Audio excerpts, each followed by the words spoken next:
what's been very interesting is that we've been wanting to look at actors' health and well-being because we've had all the stories through equity, through just talking to actors, talking to their friends, hearing about things that aren't quite right or that actually cause real distress to actors, and sadly in some cases hear stories who lose their lives. So in 2013, Equity approached myself and my colleagues at the University of Sydney to launch a national survey of actors' well-being. And the findings from that survey were remarkably telling. They told us things we suspect we already knew, but they also gave us a few surprises. I think one of the surprises was that we found that there were important areas in the training of actors that clearly had implications for the actors' long-term sustainable working practice. What I like to think of is not just their actual ability to get jobs, but also the lifestyle, because often actors are between jobs. In fact, one of the comments from actors was, "I'm not stressed when I'm in the job of acting, I'm only stressed waiting for the next job." So naturally there'd be issues around rejection, low experiences of low self-esteem. But in particular, we found when we asked what were actors trained in terms of were they trained in how to have a healthy lifestyle, so like physical well-being, were they trained in how to look after their significant relationships, were they trained in how to manage their finances, were they trained in other aspects of the practice of being an actor, we found that while at least 50% had some training during their formal training around general diet and good healthy practices, very few had training in financial management.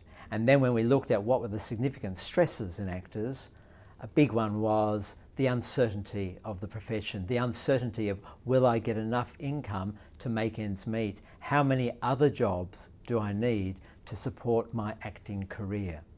So that was one important factor that we found coming out of the research.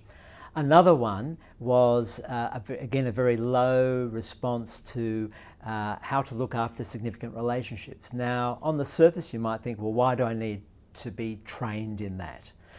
But what we found was when, again, we ask what were some of the key stressors for actors and how did actors who managed their lives more healthily succeed in that, is because they were able to maintain significant relationships with either family, friends, one significant partner, and that these were ongoing supportive relationships so that they knew that when they had an up day or a down day, when they finished a really intense psychologically or physically demanding role, they had somewhere to go to talk it through, to kind of let go, to decompress, and that made for a healthier, more sustainable practice than those who felt isolated, who felt that no one understood them, that no one respected them for this very challenging career. So I think that's another key thing. Another one would be we use two psychological tools. One is a tool to see if there are issues around anxiety or depression. You don't ask the person, are you depressed? But you ask what their behaviours are, and from that we can deduce whether a person shows sign towards a clinical quality of depression and anxiety. And we found that actors in this country, from our survey, showed significant higher levels of depression and anxiety more than the general population in this country. So that was a warning sign. And that pointed us also to, we did ask about their use of alcohol and use of drugs, both prescribed and illicit drugs. And we found again actors were more prone to higher abuse of alcohol particularly, and drugs to a lesser extent. And that's significant because when we ask actors what do they do to let go, to cool down after a show, after a gig, the number one highest rating one was going for a drink after the show, or just having a drink even by themselves. And it was evident that if actors had a drink with friends. It was actually the social contact that was the significant part in allowing them to cool down and let go of whatever they're carrying in the performance. But the habit of drinking can become problematic if a person doesn't know when to stop and doesn't recognise that the long-term impacts of excessive drinking are actually going to muck up your brain, affect your ability to be an effective actor in the long term. So I think alcohol, the potential for alcohol abuse is another important issue. So these are just some of the big findings of the study, and we continue to analyse what's called the qualitative data, where we ask for them to tell us their stories, and we'll certainly be reporting on that in the months to come. So it's interesting to find that when we have these challenges around actor health and well-being, some people have said, oh, you're just giving us all the depressing stories. We already knew that just from the anecdotal stuff. You know, what do we do about this? Have you got any solutions? What I like to say is these are ways forward, not quick answers, quick solutions, because as actors, we understand that we learn habits, and it's the habits that can become sustainable, either for better or for worse. So I think what I'd like to offer are some habits and ways of thinking about some of these challenges that we've identified in a more proactive way, so that we can shift both our personal attitudes, our interpersonal attitudes, and also the culture around these things. So I mentioned that we have issues around financial challenges, management, how do we deal with that?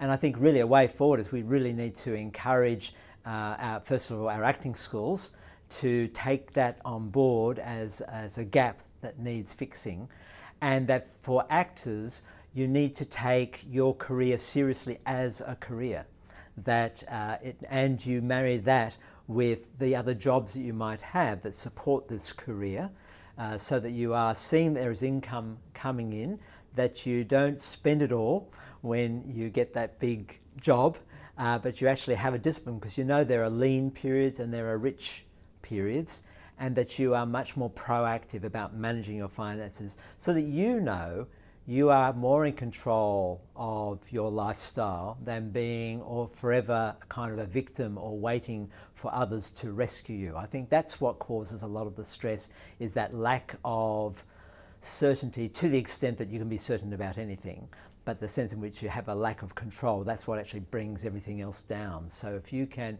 be proactive about financial management, and that includes the challenges of, I'm not getting a lot of income, what other strategies can I bring in place to know that I'm bringing in income? So I think that's a way forward in terms of financial factors. I think in terms of relationships, I like to say to the actors that I work with when I'm teaching them a practice that I call resilient vulnerability, I like to say you are a human being first and an actor second. And in fact, you're a human being who acts rather than being an actor, as though there was some alien species called actor. If we think of ourselves as human beings and we respect ourselves and others as human beings, I think we're working off a much more solid base to be self-caring, to say, it's okay that I had a down day tomorrow. I'm a human being. I made a mistake. Human beings make mistakes. We can be a bit more self-forgiving, more self-compassionate. And then that extends to those significant others around us, that we are able to connect with other people in that similar respectful, trustful way that ensures that we have a supportive network when we go through the ups and downs of the acting profession. In particular, we found that when actors had a good support network, it made it much more easeful to go through the highs and lows of the excitement of the show and then the post-depression blues, because they could talk it out. In fact, most recently in an acting course I ran, I have journal responses from students saying they put these things into practice, and they just found it was so helpful to know that they could go and talk to other people about what it was feeling like. So it wasn't about solving it, but it was about processing that experience. So I think that's a way forward there. The other thing that comes up, of course, is the feeling of rejection. You know, you keep on trying and you're always being rejected before you get the gig that you progress you to the next level. And some people advise, you don't take it personally, and I think that's a bit naive because it is us, it is our work. I think you just need to accept those are the highs and lows, but to again distinguish yourself as a human being from you in your career as actor, I think is an important distinction to kind of bring a shift in mindset around that. And then when it comes to looking at issues like anxiety and depression, there are practical resources now through mental health resources, seeing your GP, taking advantage of groups like Beyond Blue and other organisations to not be ashamed of these things. These are natural human experiences, and particularly I think issues that actors experience because we are so vulnerable. We do make ourselves open, and so we need to find a way to be resilient in that vulnerability, or at least that's what I believe, so that we can continue to be open and connect with others rather than build up barriers to be tough and get over it, which has been an expression that's used a lot in the industry, I've noticed in my research. So I'm very much an advocate for journeying through the pain and the discomfort to find a resilience in that, in being human and being self-forgiving and being respectful of others and having healthy boundaries. So these are actually all skills that are learnable, but they aren't taught in many places at the moment, and I'm teaching them, and I'm encouraging others to teach these skills because these are the ones that are going to make for more sustainable actors and a healthier, more exciting industry. At the end of the day, I'm about creating resilient risk takers. And so I think that's the way forward for our industry, both now and in the future.